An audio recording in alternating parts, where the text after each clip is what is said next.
AIMIM लंबे समय से उत्तर प्रदेश में विपक्षी गठबंधन का हिस्सा बनने की कोशिश करती रही है।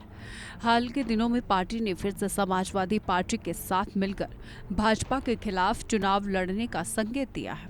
हालांकि सपा नेतृत्व फिलहाल इस प्रस्ताव को लेकर उत्साहित नजर नहीं आ रहा है।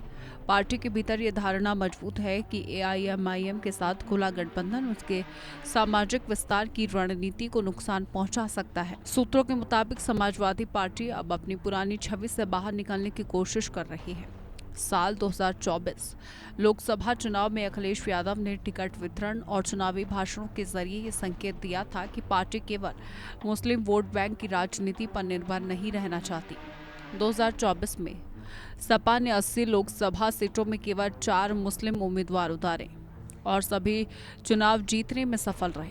पार्टी ने पीडीए की बात जरूर की, लेकिन अल्पसंख्यक राजनीति का आक्रामक प्रदर्शन करने से परहेज किया। समाजवादी पार्टी की पारंपरिक ताकत मुस्लिम यादव समीकरण रही है, लेकिन 2024 में पार्टी ने इसे व्यापक पीडीए गठजोड़ में बदलने की कोशिश की। मुस्लिम मतदाताओं को साथ रखने की रणनीति जारी रही, मगर उसका सार्वजनिक प्रदर्शन सीमित रखा गया। साथ ही कुर्मी, निषाद, मौर्य, शाक्य और अन्य गैर यादव पिछड़ी जातियों को साधने पर जोर दिया गया। सपा को लगता है कि यही संतुलन उसे भाजपा के खिलाफ व्यापक सामाजिक समर्थन दिला सकता है। पार्टी के रणनीतिकारों का मानना है कि एआईएमआईएम के साथ नजदीकी भाजपा को एक बार फिर मुस्लिम तुष्टीकरण का मुद्दा उठाने का मौका दे सकती है और इसी कारण सपा सॉफ्ट हिंदुत्व की लाइन को पूरी तरह से छोड़ना नहीं चाहती। धार्मिक और सांस्कृतिक मुद्दों पर संतुलित रुख अपनाकर पार्टी हिंदू मतदाताओं के बीच अपनी स्वीकार्यता बनाए रखने की कोशिश में है। सूत्रों की माने तो 2027 विधानसभा चुनाव में सपा 2022 की रणनीति नहीं बल्कि 2024 लोकसभा चुनाव के सफल फॉर्मूले को आगे बढ़ाएगी। सामान्य सीटों पर अनुसूचित जाति के उम्मीदवारों को प्राथमिकता देने की योजना पर भी चर्चा चल रही है।